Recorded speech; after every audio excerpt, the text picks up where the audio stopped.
And we're back with Rings of Power, this time for Season 2, Episode 1. Yeah, premiere of Season 2. It's been a while since we did this show, considering, you know, it took 2 years for the second season to come out. And we were left with a rather cliffhanger in Season 1.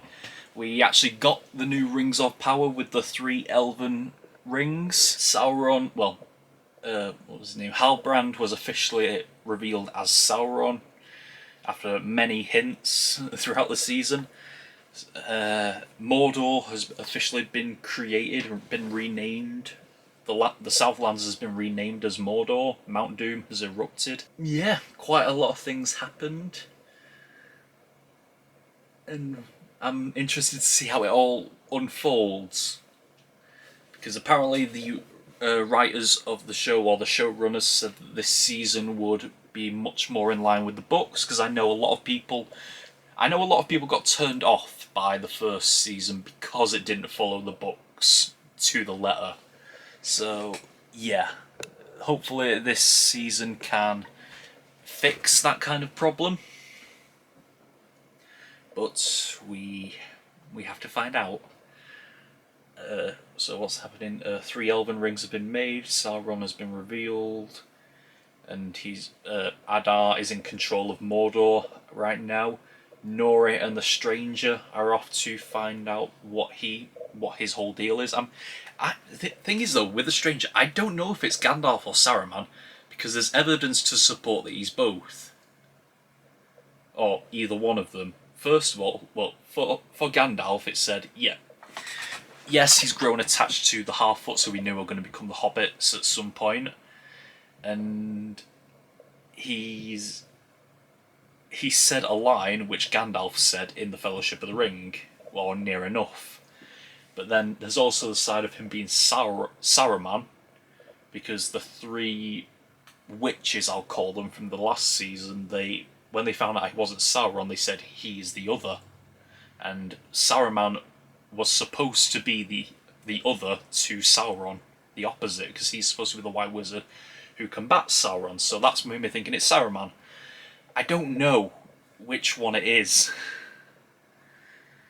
So, yeah, we're going to have to find out what exactly is going on with all these characters. There's also in Khazad-dûm, there's, I think, Durin. Yeah, he was Elrond's dwarf friend, and he's finding it hard to deal with his father at the moment. And there was a Balrog in Khazad-dûm, which we know, considering we've watched Lord of the Rings. Miriel has gone blind. Her and Elendil have returned to Númenor. Isildur is still trapped in Mordor. Yeah, things are all going to shit at the moment, and it'll be interesting to see how Sauron fucks it up even more. And I'd like to see how Galadriel now deals with the idea of her being absolutely fucked over by Sauron, that she actually brought him back to Middle-earth even though he wanted to stay away. At least that's what he says. But he is known as the Deceiver. So, yeah. This will be a Patreon exclusive series, so those of you who are watching on YouTube, unfortunately you are not in for a reaction, you are in for the review, which will come after I've done this intro. So yeah, unfortunately for you on YouTube, that's just how it is. If you want to see the full length reactions to this on Patreon, you must subscribe to the $3 tier, which is not that much money, but still, you must pledge money to watch this show. This is a Patreon exclusive show. So yeah. That's just how it is, unfortunately.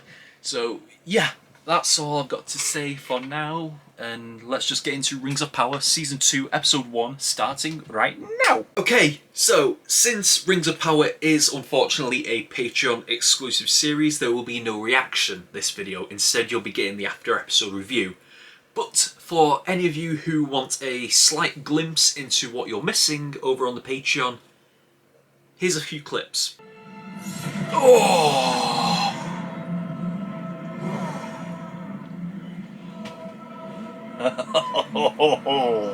Brutal!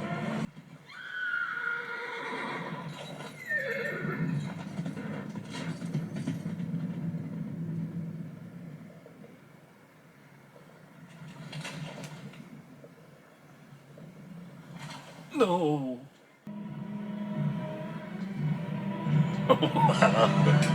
I really like this actor. I like the actor who plays him. It's so hard to tell what he's thinking. Go on, Elrond!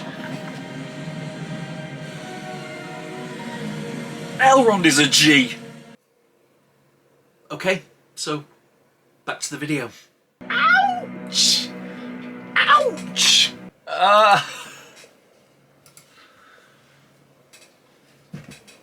Oh, wow. Wow. Ooh, I like this show so much. I'm glad it's back. You know what? People have problems with first season. I didn't mind it that much. I really liked this episode. Listen, if I was ranking all episodes of Rings of Power altogether, this would be in the top tier. I don't know if it'd be in the top because the battle in episode 6, I believe, was so good. Oof, yeah, this episode was very good. First of all, we had a flashback to the dawn of the Second Age and what happened between Sauron and Adar. First of all, Second Age, I'm going to tell you, since Season 1 came out, I have educated myself a little bit on the whole Morgoth situation and the First Age. I'm telling you, they could make a fucking series about the First Age and all the shit that went down.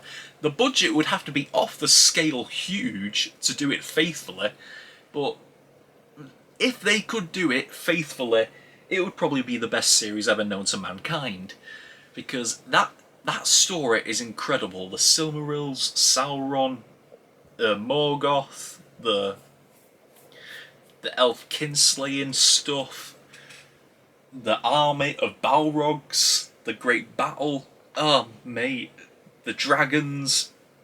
You know what? Let's start a petition to get an animated series about the First Age, because with animation you can just go as crazy as you want on scale. Imagine if an animated series had the kind of budget that this show did, or like a show like Game of Thrones did. Imagine an animated show with that kind of budget. Can you even comprehend the craziness of some stuff like that? It's not like we're completely new to... Well, it's not like we're gonna be completely new to Lord of the Rings animation. I mean, only a week ago, I reacted to the War of the Rohirrim trailer. So it's not like Lord of the Rings animation is completely out of the question. Oof. But if they could pull that off, a series about the First Age, that would be incredible. But yeah, the backstory of Adar and Sauron have Adar stabbing the fucking crown into Sauron's back, and then watching him escape as that goo, and then just feeding on life wherever he went, to eventually gain the kind of form that he had, and then watching his story all the way leading up to his ship being wrecked by the worm and then meeting Galadriel. For a second there, I was thinking, like, when the guy was talking to him, on the shore, saying, like, sometimes our path can be taken away from us and it can lead us to a better place, and when he was talking to him on the ship just beforehand, I was thinking, like, was Sauron ever considering redemption? Was he actually planning on going his own way, like just leaving Adar and all of it behind? Was he actually planning to do something good and just make a life for himself? And then that was taken away when he took the guy's medallion. When he took the guy's medallion and left him to die on that ship, I was like, no, you are a bastard. You have always been a bastard, you will always be a bastard. So, yeah. And like I said I said it in the reaction, I like the actor who plays Sauron a lot, because sometimes you can't tell what he's thinking, but then other times you can clearly, like, sometimes you can't tell if he's bullshitting or not, but then other times you can completely tell when he's bullshitting, and you know exactly what's going on in his head. And it's so subtle. The difference between them is so fucking subtle. And the score, when the score comes around, it helps with that as well. I still find it hard to like Galadriel. It's so hard to like because she keeps doing shit on impulse and believing that she's right because there's no way she can be wrong. It's the arrogance. The arrogance of believing like she can't be wrong. And it leads her to doing these things which are so damn wrong. At least for this episode, Elrond and Galadriel switch places from how they were in the first season, with Elrond fulfilling the High King's wishes, doing what he says, and stuff like that, and Galadriel being the one who is like on the run, kind of. Now it was switched around, where we saw Elrond being the one who was, and this time Elrond was talking sense. Like, I don't know if they're going to go... I know that in the books, it's kind of like they're not meant to be under control of Sauron, the Three Rings.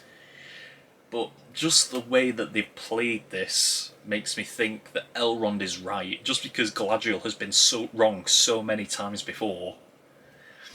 It's making me think that I think the Three Rings of the Elves might have a part in Sauron's plan. I mean, they say he was completely... They say he was detached from how they were made, but he wasn't. He was there with Celebrimbor all the time. And he's the one who put the idea into his head about using the Mithril to help with the creation of the rings. So it's not like they were it's not like the process was completely devoid of his influence. So that's making me think that Sauron was part of the plan, and that makes me think that Elrond is right. And I really liked Círdan for the time that he was here in this episode. I thought, finally, an elf that feels like an elf from Lord of the Rings. Like, something about him, there was a grace to him that I was like, that's an elf. But yeah, just like anyone else, he was tempted by what he saw. Gil-galad was tempted. Galadriel was tempted. I think even Celebrimbor was tempted. Elrond is the only one who sees it for what it possibly is. And yeah, it might have given them what they're looking for right now. But that could just be what Sauron wants. There's also the Stranger and Nori story, or Stranger Nori and Poppy story now. I didn't expect to see her again. They avoided her in the... They avoided her in the trailers, didn't they? They didn't show anything of her coming back. I thought she was done. But no, here she was. And rather than just being the useless psychic that were like, why is she here? She got them there when they were lost. So yeah, Poppy proved her worth. And within one episode, they've gotten to where they were going. It's not something that's just taken an entire season. And I suppose now we start the process of the stranger finding control over his power and picking up his staff from what it looks like in that dream he was having. And there was someone else in the trailer who was talking with the stranger, and I know who that character is, and I can't wait to see him, because he wasn't in the Lord of the Rings films, even though he was in the books, and I can't wait to see him.